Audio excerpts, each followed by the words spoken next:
Metal's often known as a really harsh and abrasive genre, dealing with themes of depression, violence, and just darker themes in general. However, I'm generalizing pretty broadly here. Metal has a million different subgenres within it, and one of those subgenres is the complete opposite of most people's initial impression of metal. Kawaii metal combines the heaviness of metal with J-pop. The original inventors, it's widely accepted, are baby metal, and there's a very good chance that you've heard of them before. If you haven't, their concept is a band that, at least at first, consisted of 3 young girls. The lead singer was only about 12 or 13 when the band started, who would perform in a pretty idol-like group setting with choreography and costumes, but would incorporate a lot of the elements of metal into their shows and their music. Because of them, Kawaii metal is also very tied to Japanese idol culture. While baby metal may have invented Kawaii metal, another pioneer within the genre is Ladybaby. Ladybaby has had their lineup change a few times, however, I think they're most well known for their initial lineup. Rei Kuromiya, born on November 29, 2000, a Japanese singer and model. Rie Kaneko, born on December 18, 1997, a Japanese-Filipino singer, actress, and model.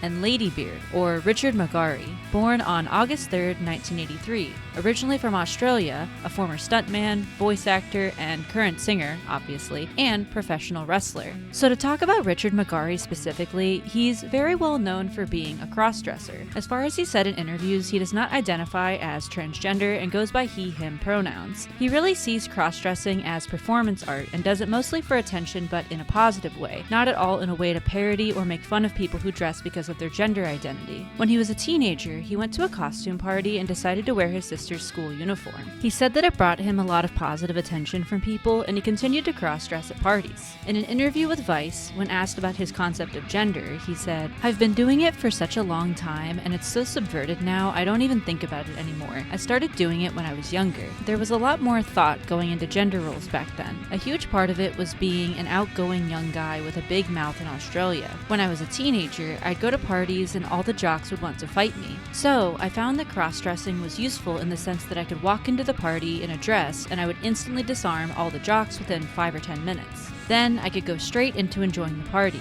What's amazing is I'm a martial artist, and when you're wearing a dress and you knock a guy out, that's a lot sweeter than any other situation possible." He said that most in the trans community don't see his act as offensive, especially in Asia. He was told by a Japanese photographer, Naoko Tachibana, who famously is a photographer of cross-dressers and known well in that community in Japan. In Magari's words, "I don't count as part of the community because I'm a performer. It's not a lifestyle choice. Hence, they don't take offense and don't see me in a negative light. I think that would not be the case in Australia, probably the same in America." In 2004, he graduated from the Flinders University of South Australia Drama Centre with a Bachelor of Creative Arts. He was studying acting and had planned on being an actor. He moved to Melbourne and he trained as a martial artist. He also learned how to be a stunt actor with a member of the Jackie Chan stunt team, Paul Androfsky. In 2006, he moved to Hong Kong. He found that there was much more work for him there. He did act in stunt work and was in Irreversi, shot in Hong Kong, and Deep Gold, shot in the Philippines. During this time, he also became a professional wrestler.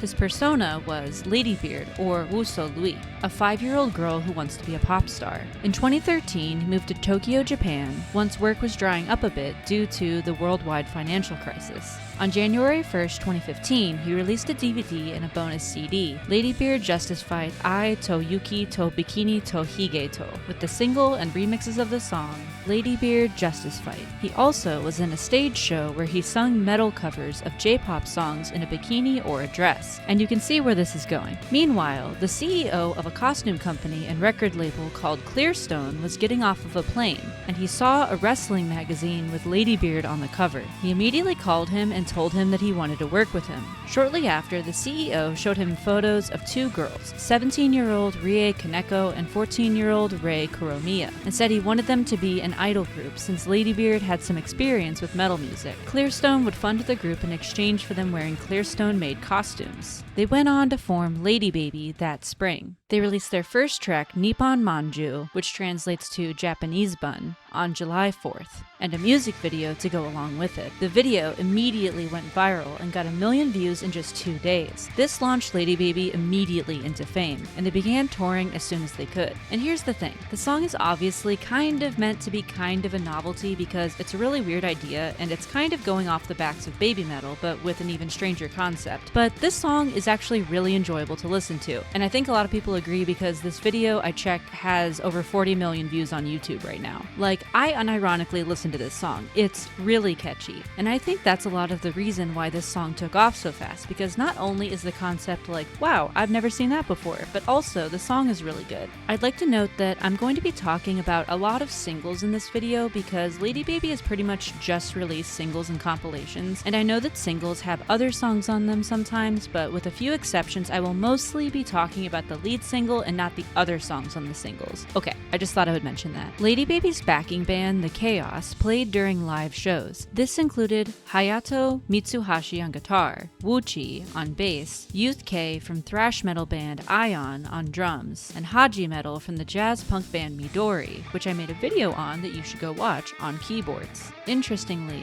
Rie Kaneko was featured that year on a Haji Metal song, Girigao. They released their next single, Age Age Money, Ochingen Dai Sakusen, on January 13, 2016, which debuted at 15 on the Oricon chart. This is also a pretty great song. It doesn't have quite as much of the energy as Nippon Manju, but it shows off Ladybeard's singing chops more.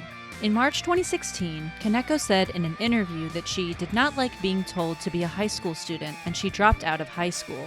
Ladybaby released another single, Renge Chance, on April 13th. I also really love this one. Though of the 3 singles that Ladybaby put out in this era, it's probably my least favorite, and its B-side, Sei Si Bon Ki Bon, is one of my least favorite songs from this era. However, Renge Chance is still a good song in my opinion. Later that year, Ladybeard was sadly forced to withdraw from the group due to some contract and visa issues. On August 1st, the group rebranded, going by the idol formerly known as Ladybaby. Still, they released a compilation album, 1 Year Best 2015-2016, on December 14th. I find it very funny that for some reason they start this compilation album with Overture Overseas, which, this is so specific, I'm sorry. To me, it kind of sounds like background music from a PC game in the 2000s that's set on the seas, like Trade Winds or something. And I don't mean that as a bad thing, but it then immediately launches into Nippon Manju. Just kind of an interesting transition. It's a compilation album, and I like Ladybaby's music, therefore, I like this album. My favorites are Nippon Manju, Beard-chan Robot, Age Age Money, Ochingen Daisakusen. They released a single, Sampai Gosyuin Girl, on November 30th, 2016. This is really great actually. I do miss the silliness of Ladybeard here, but they immediately have such a more serious sound, and it's a sign of things to come for their future music. The next year, they signed to a different record label, JPU Records. They released Pello on April 12th, 2017. This one I'm admittedly not a huge fan of because of the really strange rapping on it that's not very good in my opinion, and there's also kind of a ragtime breakdown in the middle of the song, but the parts with the girls are mostly good. That June, Kaneko started her own channel called Rie Kaneko's Title Miss channel on the video distribution service Fresh. On September 27th, they released Pinky Pinky. This is a bit more of a return to form, and they sound a bit closer to their older music that they had with Ladybeard. I don't enjoy it quite as much as their first single, but it's better than their second. The next month, they released Shibuya Crossing. This has kind of a circus vibe going on in the beginning, but I dig it. If I had to rank these 4 singles, it would probably be my second favorite. That November, Rei Kuromiya also left the group. She was having issues with her throat condition, and they had to cancel the world tour they had planned. She also said that she had a difference in direction. In her words, translated to English, "I'm sorry for my insufficient words. I think my own personality was probably not suitable for idols. I wanted to be free as I thought, that's all. I may have disappointed everyone, but until today,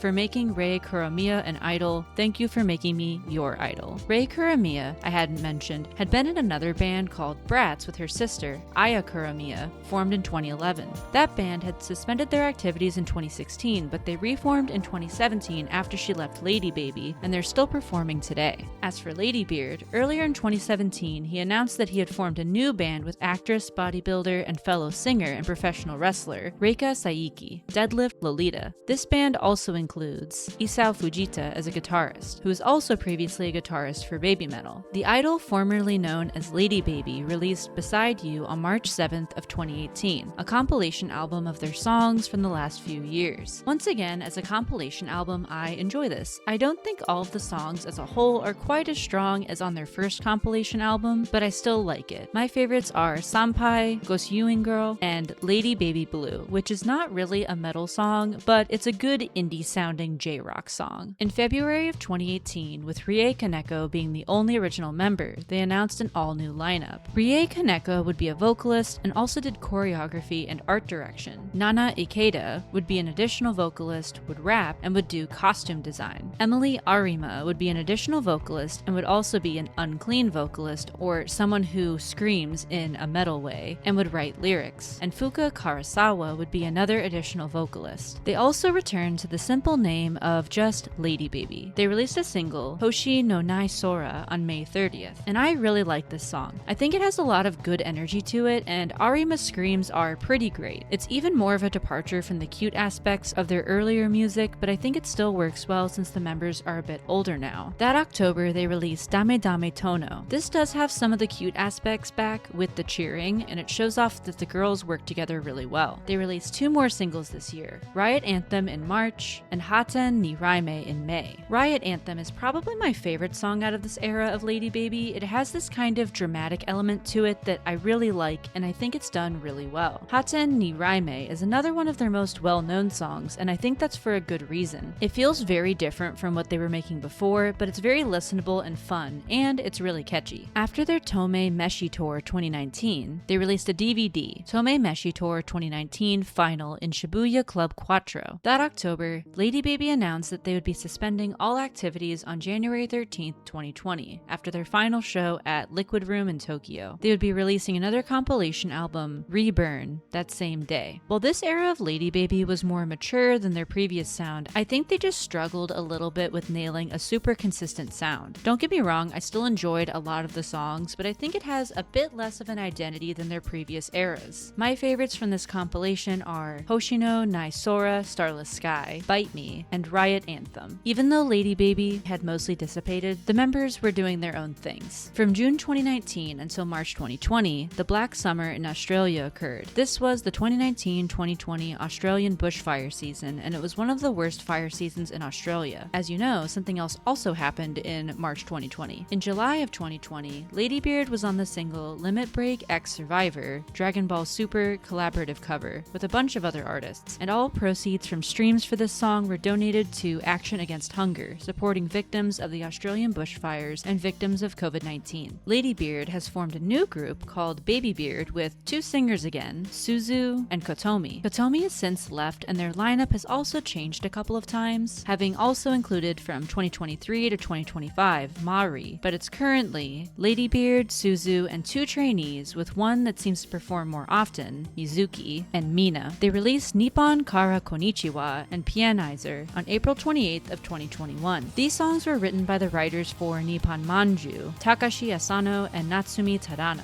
He also made a podcast called Cat with Beard from Japan in 2022. Kaneko debuted a solo project, Ilie, on July 10th, 2021. Composer Sakurai Kenta served as her manager and producer. He was the producer for Izukoneko and Maison Book Girl. She seems to have stopped this project as of 2022. In January 2023, she and Rei Kuromiya formed the idol group Rei Rie. They also, in 2025, formed the group Mei Pio together through a parody idol audition program by UMG Company. They go by Mei and Pio, which represent the sounds that the animals that represent them, a sheep and a chick, make. Nana Ikeda became a member of the group Narlo, created by Pan Luna Leafy, a member of BIS. Emily Arima became a member of Passcode, an electronic and rock idol group. Fuka Karasawa had previously been part of Wararaga Pua Pua Pua Pua, but also graduated from that group in 2019. She appears to have ceased idol activities since graduating from Ladybaby. There was total silence for 3 years, and then on January 2nd, 2023, Ladybaby Ladybaby's Twitter posted a video teasing a project, Ladybaby x Heroines. Heroines is a massive idol collective with over 20 groups in it and essentially absorbed the Ladybaby name, so it's now part of their collective.